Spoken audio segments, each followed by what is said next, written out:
Exato. A gente tem essa informação agora, Pedro, de que os Estados Unidos reduziram as tarifas, aquela tarifa de 50%, né, o chamado tarifaço, para carne, banana, café e açaí.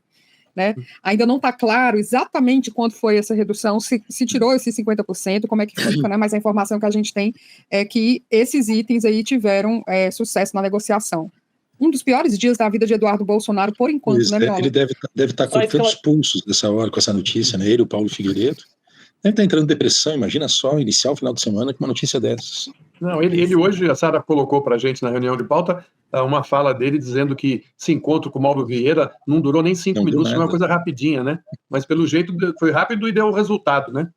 Foi rápido lá no Canadá, mas ontem eles tiveram uma conversa longa. Ele não espera, ele é só dado, né, o Bananinha? O G1 está dizendo que a ordem executiva do Trump foi assinada hoje, há pouco. Então, ela acabou de ser assinada, essa ordem executiva, e ela não diz respeito só ao Brasil. Tá? É uma ordem executiva que está isentando vários produtos agrícolas que não são produzidos nos Estados Unidos das tarifas. Isso é, de certa forma, uma resposta àquela questão que eu estava falando no início, do custo de vida.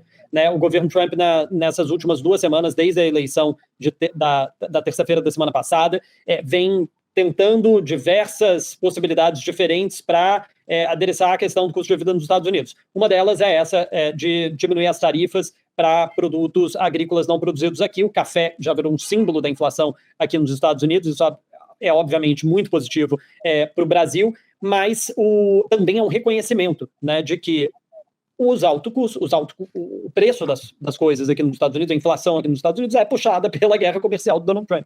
Né? De fato, reconhecendo o erro. Né? E isso, obviamente, se torna um pouco uma saia justa, né, para o governo. Mas sobre a reunião, ao que tudo indica, foi uma reunião muito positiva. O Marco Rubio postou fotinha com o Mauro Vieira. Né? Postou fotinha na rede social, ele não posta fotinha com quem ele não gosta. Né? Eu vi. Enfim, ao que tudo indica, vai sair algum tipo de acordo, e eu acho que essa pressão do custo de vida aqui dentro vai fazer com que tenha o interesse de que seja, inclusive, mais rápido. Né? É isso. Antes mesmo de um acordo com o Brasil, a gente já tem isenção de um dos principais itens de exportação brasileira para os Estados Unidos, que é o café. Não é só essa perceptível situação de espírito, né, mental, psicológico, não sei nem como é que a gente pode chamar isso. Ele está bem descontrolado mesmo nas redes, ele está fragilizado, a gente percebe isso.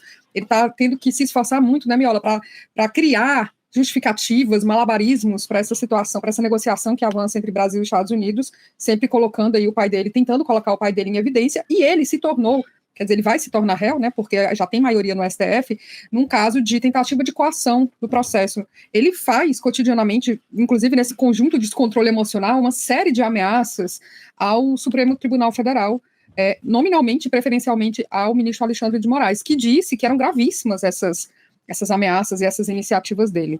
Vida difícil para o Eduardo Bolsonaro, hein, Miola? Muito, né?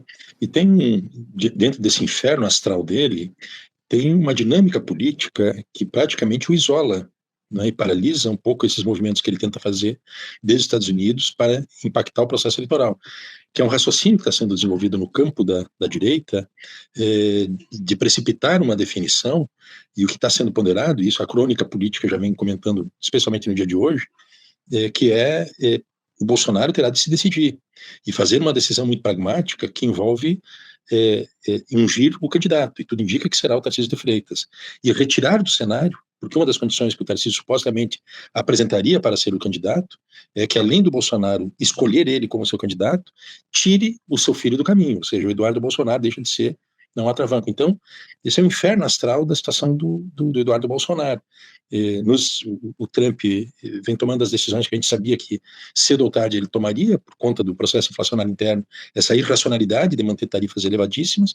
Bom, isto corrói com o último bastião que ele teria para ficar vivendo nesse mundo paralelo de fantasias. Já não tem mais, ele vai viver esses delírios, não é, lunático, e sustentando que não é bem assim, porque o Trump vai cravar no Brasil, e cada vez que ele faz essas apostas contra o Brasil, ele cria problemas para ele mesmo, porque vai produzindo na população uma percepção muito clara de que esse cara, não é, está a serviço de um país estrangeiro, não defende seu país, não é um patriota, etc. O Eduardo tem outros problemas, além de ele ter sido denunciado, já falta só o voto da ministra Carmen Lúcia. Serão só 4 votos, porque está faltando alguém na primeira turma, né?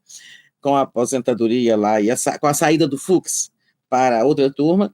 Mas, assim, a maioria está formada, então ele já é réu na prática, né? Falta oficializar com o voto da Carmen. Voto no plenário virtual vai até dia 25 de novembro.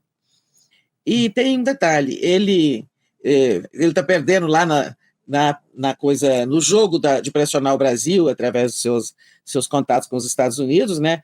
Que ele já foi dispensado, que já foi dito a ele que as prioridades agora são outras, né, eu já falei sobre isso, que alguém da diplomacia brasileira sabe disso, que ele, naquele dia que eles foram à Casa Branca e não foram recebidos pelo Rubio, né, eles ouviram isso. Bom, além disso, teve a denúncia de golpe, e ele ainda tem que mexer com o bolso, que ele não quis mexer no bolso até agora, para se defender dessa ação. Era um inquérito, agora é uma denúncia, e depois vai ter o acolhimento, quer dizer, está tendo agora o acolhimento da denúncia, e depois tem o julgamento.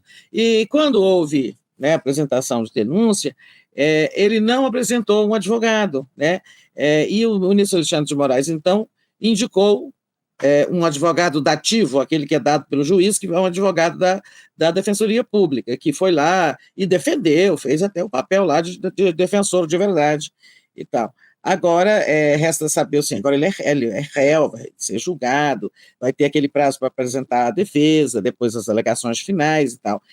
Não que eu esteja desmerecendo a Defensoria Pública, né? Mas pergunto, o que se pergunta, ele vai constituir advogado? Parece que não quer gastar aquele dinheirama que o Bolsonaro tem lá, que ele ganhou só de Pix 20 milhões. Então, tem esse problema aí, e vai ter outra questão, assim, uma escolha, né, que ele vai ter que fazer. Quando do julgamento, qualquer que seja o advogado que ele venha a ter, público ou privado, ele vai ter que decidir se vai se apresentar à justiça para ser julgado ou se vai ser a revelia, né? Porque vai ter interrogatório presencial, assim como teve ali para aqueles do golpe, né? Inclusive para o pai dele. Ele não está aqui, ele não estando aqui, o processo vai correr a revelia. Ele vai resolver aparecer para enfrentar, em suma, enfrentar não é a palavra, para, né, se haver, prestar contas à justiça, não sabemos, mas se ele não vier e for condenado à revelia, vai se complicando, né? A situação dele depois vai ser condenado e o dia que pisar no Brasil vai ser preso. Então, muito complicada a situação dele, realmente uma sexta-feira ruim para ele.